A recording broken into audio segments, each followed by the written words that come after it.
మన ప్రభువును రక్షకుడైన యేసుక్రీస్తు వారి మధురమైన నామంలో సిలువే నా విందు కార్యక్రమాన్ని వీక్షిస్తున్న దేవుని చేత ప్రేమించబడిన వారులారా, మీ అందరికీ నా హృదయపూర్వకమైన శుభాలు తెలియచేస్తున్నాను. Praise the Lord. ఒక కీర్తన పాడుకొని ప్రభునామాన్ని మహిమపరుద్దాం. నీ ప్రియ ప్రభుని సేవాకై అర్పించుకోనివే,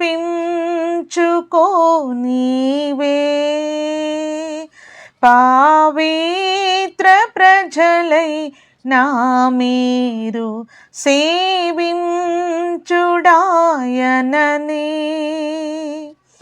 అంధకార జీవితమునకు వెలుగు తీర్చెను తానే, ఆ వెలుగు ద్వారానే నూతన మార్గము కలిగే. సజీవ బలిగా నర్పించు నీ జీవితమాయనకే, సజీవ బలిగా నర్పించు నీ జీవితమాయనకే. నీ ప్రియ ప్రభుని సేవాకై అర్పించుకోనివే,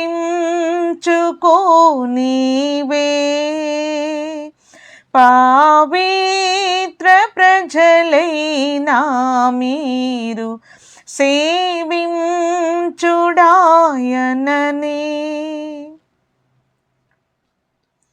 తప్పిపోతిమి గతమందు,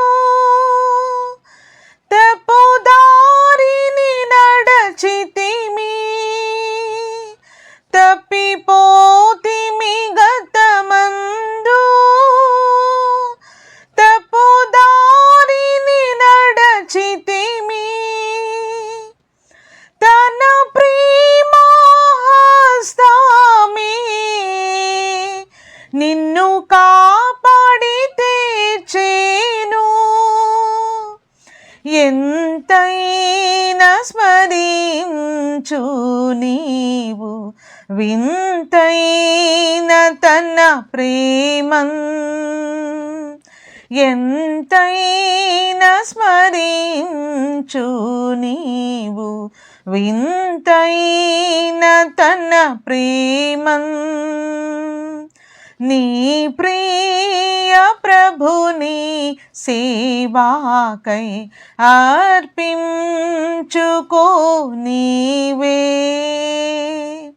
పవిత్ర ప్రజలైనా మీరు సేవించుడాయననే.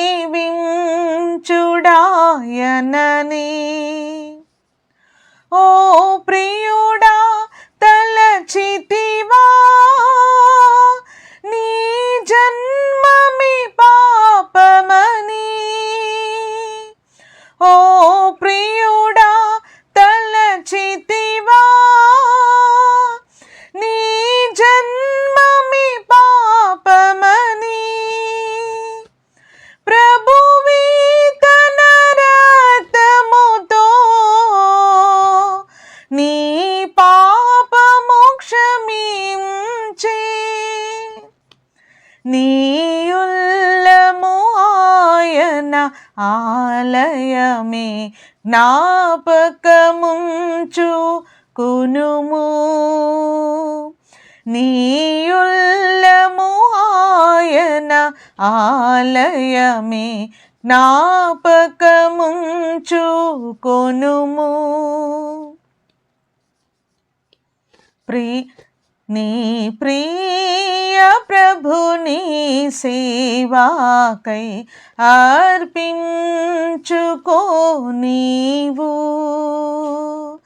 పవిత్ర ప్రజలైనా మీరు సేవించుడాయననే.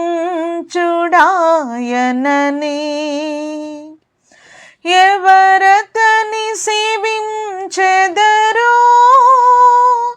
ఫలముందెదరంతమందు,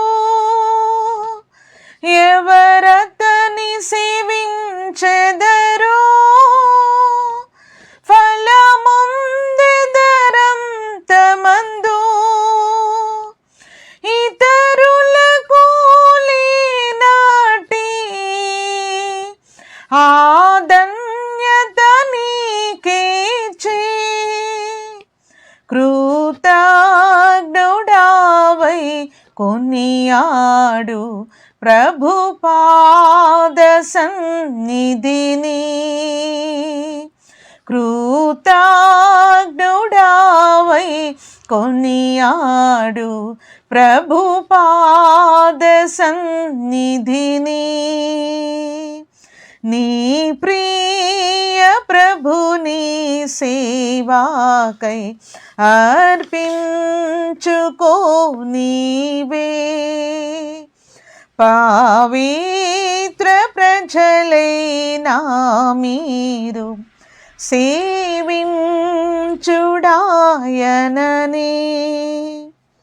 praise the Lord, praise the Lord. Hallelujah. ఈరోజు కొరకైనా దేవుని యొక్క వాక్య భాగం అండి. మొదటి యోహాను రాసిన పత్రిక 4వ అధ్యాయము. మొదటి యోహాను రాసిన పత్రిక 4వ అధ్యాయము 4వ వచనము 5వ వచనము. చిన్నపిల్లలారా మీరు దేవుని సంబంధులు. మరొకసారి చదువుతున్నానండి. చిన్నపిల్లలారా మీరు దేవుని సంబంధులు. మీలో ఉన్నవాడు లోకములో ఉన్నవాని కంటే గొప్పవాడు గనక మీరు వారిని జయించి ఉన్నారు. వారు లోక సంబంధులు గనక లోకము సంబంధమైనట్టు మాట్లాడుదురు, లోకము వారి మాట విన్ను. మనము దేవుని సంబంధులము. దేవుని ఎరిగినవాడు మన మాట వినును, దేవుని సంబంధి కానివాడు మన మాట వినడు. ఇందువలన మనము సత్యస్వరూపైన ఆత్మ ఏదో భ్రమపరచు ఆత్మ ఏదో తెలుసుకొనుచున్నాము. Praise the Lord. హల్లెలూయా. ప్రియమైన దేవుని జనాంగమా, దేవుని యొక్క వాక్యము సెలవిస్తూ ఉంది. మరి నాలుకతో మాటతో కాక క్రియతోనూ సత్యముతోనూ దేవుని ప్రేమింతుము. మరొకసారి అండి. చిన్నపిల్లలారా మాటతోనూ నాలుకతోనూ కాక క్రియతోనూ సత్యముతోనూ దేవుని ప్రేమింతుము. మరి ఈ లోకంలో రెండు రకములైన ప్రజలు ఉన్నారండి. ఒకరు దేవుని సంబంధులు, రెండవ గుంపు వారు లోక సంబంధులు. దేవుని సంబంధులు ఎవరు అంటే ఎవరైతే దేవుని యొక్క మాటను ఆలకించేవారు, దేవుని యందలి భయభక్తులు కలిగి దేవుని భయముతో దైవభీతితో ఈ లోకములో వారి యొక్క జీవితాన్ని కొనసాగించేవారు. రెండవది, ఈ లోకములో మనం జన్మించాము గనక ఈ లోకమే సమస్తము,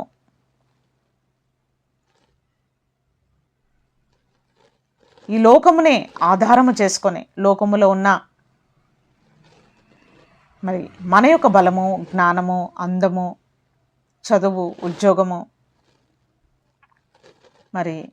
ఈ లోక సంబంధమైన ఆశీర్వాదాలు సమస్తము ఇవన్నీ ప్రభు మనకు అనుగ్రహించినవే. కానీ ప్రభువారు మాట్లాడుతున్న మాట ఏంటంటే, ఈ లోకములో మనం ఎన్ని కలిగి ఉన్నప్పటికీ ఈ లోకములో దేవుని సంబంధులుగా మనం జీవించాలన్నదే దేవుని యొక్క ప్రధాన యొక్క వాంఛ అయి ఉన్నది, దేవుని యొక్క చిత్తమై ఉన్నది. ఈ లోకంలో లోక సంబంధులుగా జీవించేవారు కూడా ఉన్నారు. వారెవరనగా ప్రకృతి సంబంధులు, శరీర సంబంధులు, లోక సంబంధులు. Praise the Lord. హల్లెలూయా. చిన్నపిల్లలారా మీరు దేవుని సంబంధులు. మీలో ఉన్నవాడు లోకములో ఉన్నవాని కంటే గొప్పవాడు. లోకములో లోకాధికారి ఉన్నాడు. యేసుక్రీస్తు ప్రభుల వారికి అపవాది లోకములో ఉండే మహిమంతా చూపించి తనకు సాగిలపడితే ఈ లోకంలోని మహిమంతా ఇస్తానని దేవుని కుమారుడైన యేసుక్రీస్తు ప్రభుల వారిని అపవాది అనేకమైన సార్లు శోధించినట్టుగా మనం చూస్తూ ఉన్నాం. కానీ నరుడు రొట్టె వల్ల జీవించడు కానీ దేవుని నోట నుండి వచ్చే ప్రతి మాట వలన జీవించునని దేవుని వాక్యముతోనే అపవాదికి సమాధానము చెప్పి అపవాదిని జయించినట్లుగా మనం చూస్తూ ఉన్నాం. ఏ విధముగా ఈ లోకములో ఉన్న ప్రభువారు మనకి మాదిరిగా ఉన్న మన ప్రభు అయిన యేసుక్రీస్తు ప్రభులవారు జీవజలము, జీవపు ఊట, జీవ మార్గమై ఉన్న క్రీస్తు, జీవవృక్షమై ఉన్న క్రీస్తు మనకు ఏ విధముగా మాదిరిగా ఉన్నాడో ఆ విధముగానే మనము కూడా లోకంలో ఉన్నవాని కంటే మనలో ఉన్నవాడు గొప్పవాడు. ప్రియమైన వారులారా, ఈ యొక్క మాటను మీరెంతమంది నమ్ముచున్నారో? పొద్దున్న లేచిన దగ్గర నుండి రాత్రి పడుకునేంత వరకు చాలా మట్టుకు మనం అపవాదిని తలుస్తూ ఉంటాం. సాతానుడు అలా చేశాడు, ఇలా చేశాడు, సాతానుడు అలా చేశాడు, ఇలా చేశాడు, ఇలా శోధించాడు అని చెప్పేసి సాతాన్నే అనేకమైన మార్లు వాడి పేరుని ఉచ్చరించి మనం గుర్తు చేసుకుంటూ ఉంటాము. ప్రియమైన వారులారా, లోకంలో ఉన్నవాని కంటే మనలో నివసిస్తున్న దేవుడే గొప్పవాడు. ఈ మాటను మనం విశ్వసించినట్లయితే ఈ లోకంలో మనము బహుధైర్యముగా ఈ లోకంలో మనం జీవించవచ్చు. మన జీవితాలు ఎంత అల్పమైనవిగా ఉన్నప్పటికీ, ఎన్నికలేని వారముగా ఉన్నప్పటికీ, దేవుడు మనకు ఆధారముగా, దేవుడే మనకు యెహోవా నా బలముగా, దావీదు భక్తుడు అంటా ఉన్నాడు, యెహోవా నా బలము అంటా ఉన్నాడు. అనేక రకములైన బలములు ఈ లోకములో ఉన్నవి. మనం ఏ బలాన్ని ఆధారం చేసుకొని మనము బలవంతులుగా ఉంటా ఉన్నాము? లోకములో ఉన్నవాని కంటే మనలో ఉన్నవాడు గొప్పవాడు గనక ఈ లోకములో మనము లోక సంబంధులుగా, ప్రకృతి సంబంధులుగా, శరీర సంబంధులుగా, నిరీక్షణ లేని వారముగా, ఆత్మ సంబంధమైన మరి జీవితము ఇంకను మనము కట్టుకోకుండా ఉన్నట్లయితే మనం ఎంతో మిక్కిలిగా ప్రమాదమైన స్థితిలో మనం ఉన్నట్టే లెక్క. ప్రియమైన వార్లరా, చూడండి, సామెతల గ్రంథము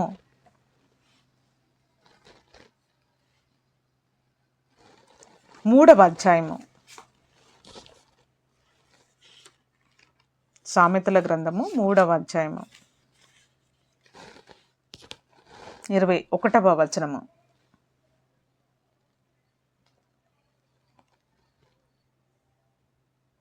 నా కుమారుడా, లెస్సైన జ్ఞానము వివేచన భద్రము చేసుకునము. వాటిని నీ కనుల ఎదుట నుండి తొలగిపోనీయకము.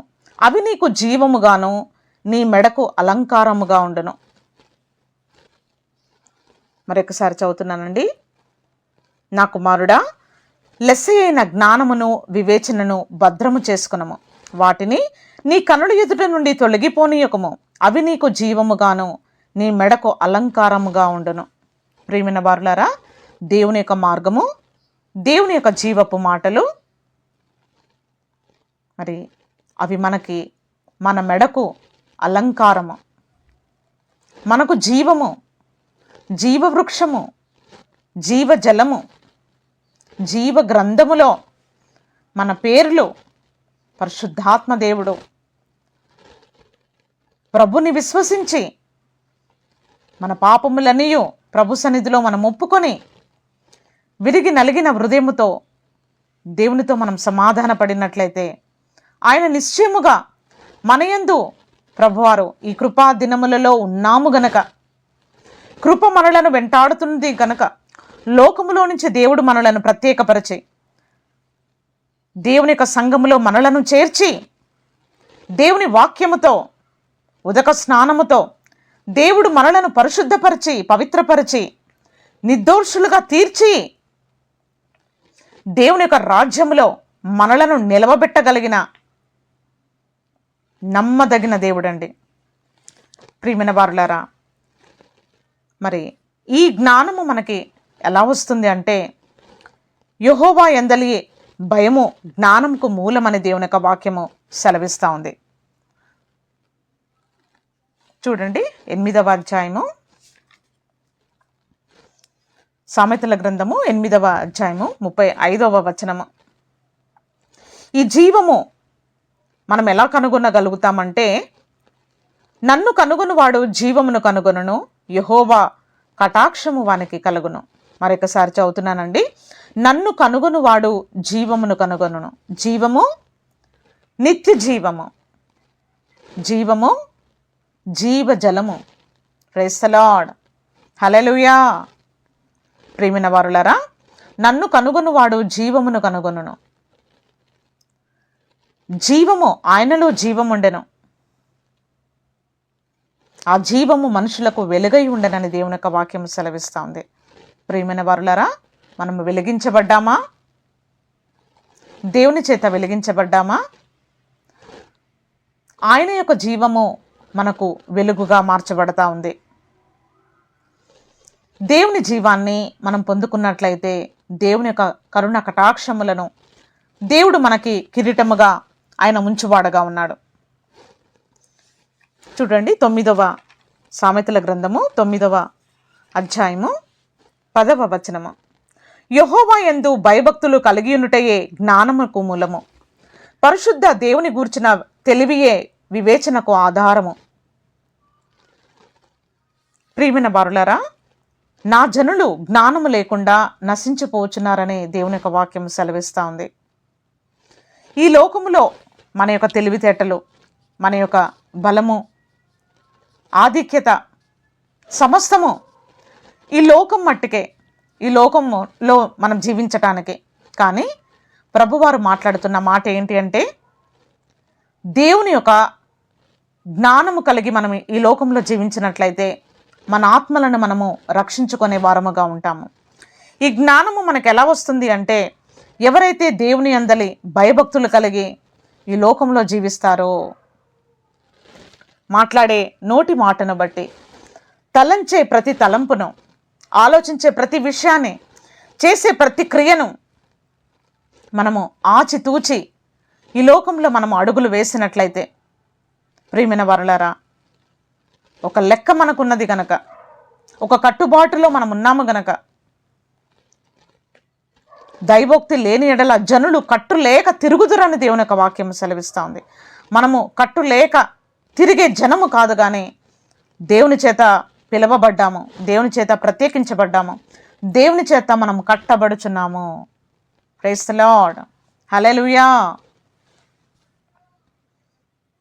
ఇంకొక మాట అండి, సామెతల గ్రంథము 11వ అధ్యాయము 2వ వచనము నుండి.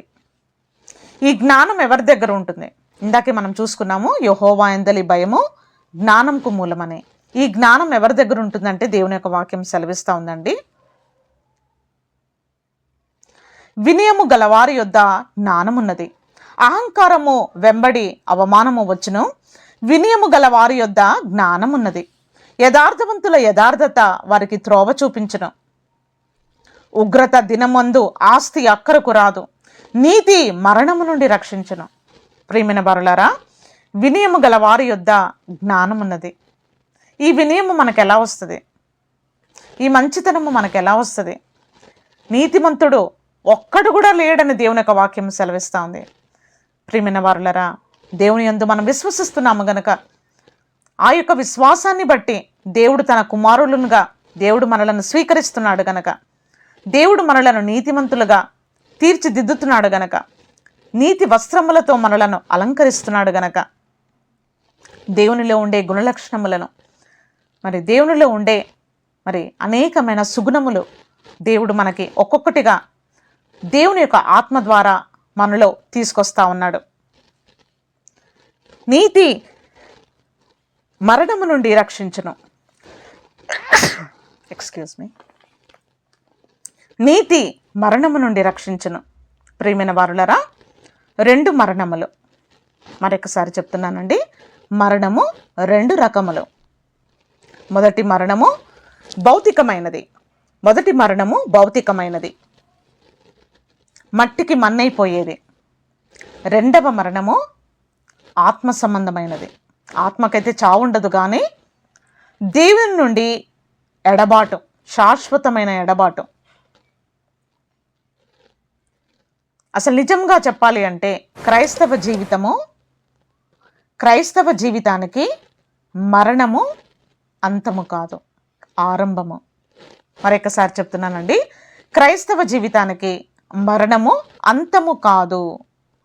ఈ లోకంలో ఉండేవారు ఏమనుకుంటున్నారంటే మరణముతో మన జీవితాలు ఇంకా ముగించబడుతున్నాయి అనుకుంటా ఉన్నారు. కానీ కాదండి. పరిశుద్ధమైన గ్రంథము ఏమని చెప్తుందంటే జీవము, నిత్య జీవములోనికి దేవుడు మనలను తీసుకొని వెళ్తాడని. ఆదాము అవయొద్దు నుండి మనకొచ్చిన ఆ యొక్క భయము, పాపము, పాప స్వభావము, వాటన్నిటి నుండి మన ప్రభు అయిన యేసుక్రీస్తు ద్వారా కల్వరి శిలువలో ప్రభువారు మన దోషము, మన పాపము ప్రభువారు రాను మీద వ్రేలాడబడి మన పక్షమున ప్రభువే శిక్ష భరించి మనలను రక్షించి విమోచించాడు గనక మరి ఆ యొక్క నిత్య జీవములో దేవుడు మనకు పాలు పంపులు దయచేస్తా ఉన్నాడు. ప్రియమైన వారులారా, నీతి మరణము నుండి రక్షించను. దేవుని యొక్క నీతితో దేవుడు మనలను నింపుతా ఉన్నాడండి. మన శక్తి, మన బలము, మన జ్ఞానము, మన అనుభవము, మనం చేస్తున్న సేవ ఏది సరిపోదు. దేవుని యొక్క నీతి చేత దేవుడు మనల్ని నింపుతా ఉన్నాడు. ఈ నీతి మనకు ఎలా వస్తుందంటే బలులు అర్పించుట కంటే మాట వినుట శ్రేష్టము. దేవుని మాట మనం ఆలకించినప్పుడు, దేవుని మాటను మనం గైకొన్నప్పుడు దేవుడు మనలను నీతిమంతులుగా, దేవుడు మనలను తీర్చిదిద్దుతా ఉన్నాడు.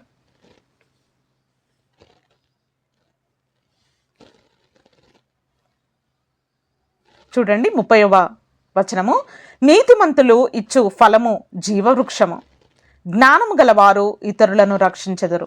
మరొకసారి చదువుతున్నానండి, నీతిమంతులు ఇచ్చు ఫలము జీవవృక్షము, జ్ఞానము గలవారు ఇతరులను రక్షించెదరు. నీతిమంతులు ఇచ్చు ఫలము జీవవృక్షము. అసలైతే జీవవృక్ష ఫలము మనం తింటామని దేవుడు ఆదాము అవ్వలకు ఏదైనా తోటలో గద్గజ్వాలను పెట్టి ఆ ఫలము తిననీయకుండా దేవుడు కంచె వేసినట్టుగా చూస్తూ ఉన్నాం. కానీ మన ప్రభు అయిన యేసుక్రీస్తు ద్వారా దేవుడు తిరిగి ఆ జీవవృక్ష ఫలములను దేవుడు మనకి భుజింపనిస్తూ ఉన్నాడు.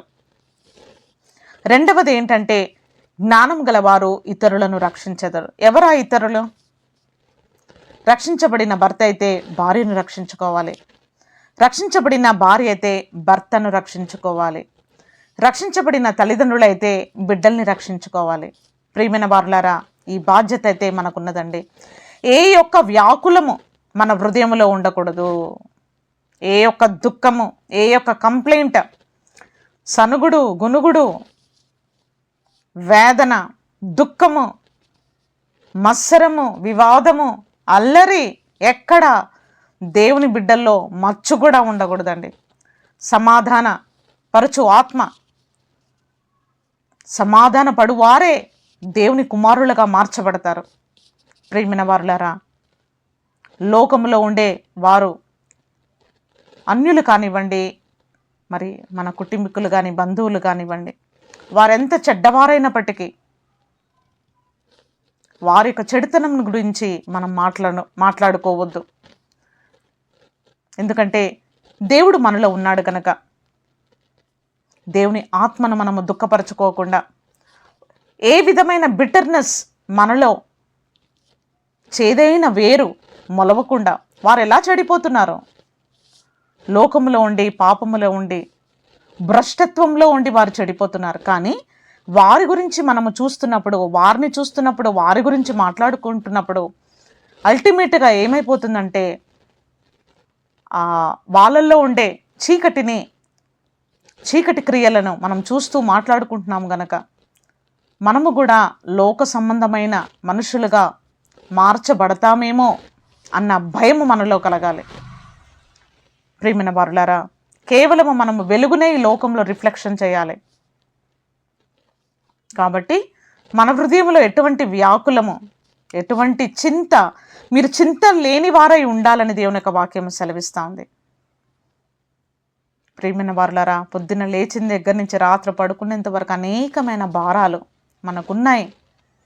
కానీ దావీదు భక్తుడు అంటా ఉన్నాడు, నా భారములన్నీ మీరే మోస్తున్నారు, నా భారమంతా మీరే మోస్తున్నారని నన్ను అంటా ఉన్నాడు. దావీదు భక్తుడే ఆ మాట పలికినప్పుడు మనము పలికే వారముగా ఉండాలి. మరి భక్తుడైన దావీదు దేవుడి మీద ఆధారపడ్డాడు. బాల్య దినముల దగ్గర నుంచి అనేకమైన యుద్ధాలలో, అనేకమైన పోరాటాల్లో, అనేకమైన ఇరుకైన పరిస్థితుల్లో దేవుడి మీద ఆధారపడి జీవించినట్టుగా మనం చూస్తూ ఉన్నాము. ప్రియమైన వారలారా, మరి దేవుడు మనకి ఇటువంటి ప్రణాళికలో నడిపించాలని ప్రభువారు కోరుకుంటా ఉన్నారు.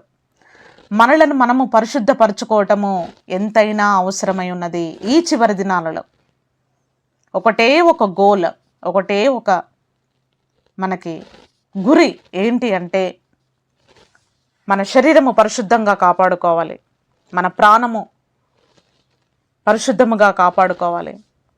పగలు రాత్రి మధ్యాహ్నం మనం శుద్ధీకరించబడాలి. ఎందుకంటే ఈ లోకంలో ఉన్నాము, ఇంకా మనము మహిమలో చేర్చబడలేదు గనక, అనేకమైనవి లోకంలో ఉన్నాము గనక పగలు రాత్రి మనలను శుద్ధీకరించుకొని పరిశుద్ధపరచుకొని ఎల్లవేళలా ఆయన మహిమలో చేర్చబడటానికి మనం సిద్ధముగా ఉన్నట్లయితే, ప్రియమైన వారులారా, నా నీతిని రాజ్యమును వెదికే వారికి సమస్తమునిస్తానన్నాడు. తన ప్రాణమునే ఇచ్చిన దేవుడు మనకి సమస్తాన్ని ఎందుకు ఇవ్వడు? ప్రియమైన వారులారా, మరి దేవుడు మనకి అట్టి కృప మనకు అనుగ్రహించునుగాక. సామెతల గ్రంథము 14వ అధ్యాయము 26వ వచనము. యెహోవా యందు భయభక్తులు కలిగినుట బహుధైర్యము పుట్టించును, అట్టి వారి పిల్లలకు ఆశ్రయస్థానము కలదు. యెహోవా యందు భయభక్తులు కలిగినుట జీవపు ఊట, అది మరణ పాశములో నుండి విడిపించును. హల్లెలూయా.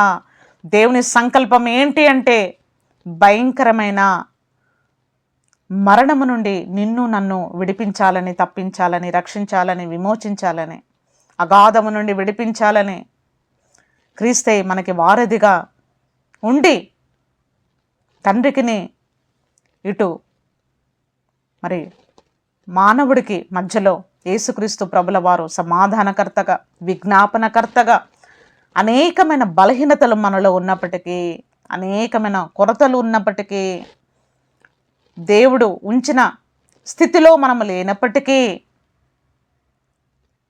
తన కుమారుడైన యేసుక్రీస్తు ప్రభుల వారు మన కొరకు విజ్ఞాపన చేసే కర్తగా తండ్రి సన్నిధిలో మనలను పరిశుద్ధపరచటానికి, మనలను ఆయన యొక్క పరిశుద్ధమైన స్థలములో మనలను నిలబెట్టాలని ఎల్లవేళలా మన కొరకు విజ్ఞాపన ప్రార్థన చేస్తూ ఉన్నాడు.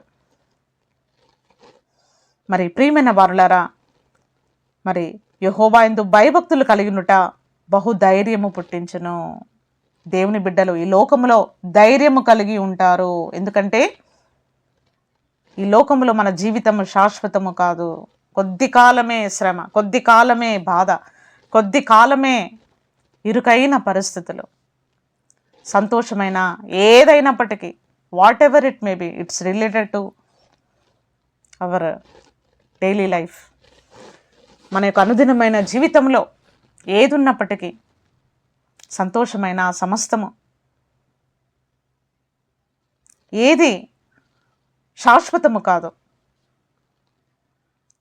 కాకపోతే ఈ లోకములో ఉన్నంత వరకు మన జీవానికి, భక్తికి కావలసిన వాటన్నిటినీ పరిశుద్ధాత్మ దేవుడు మనకు అనుగ్రహించేవాడుగా ఉన్నాడు. చూడండి, చివరిగా సామెతల గ్రంథము 14వ అధ్యాయము 30వ వచనం. సాత్వికమైన మనసు శరీరమునకు జీవము. మరొకసారి చదువుతున్నానండి. సాత్వికమైన మనసు శరీరమునకు జీవము.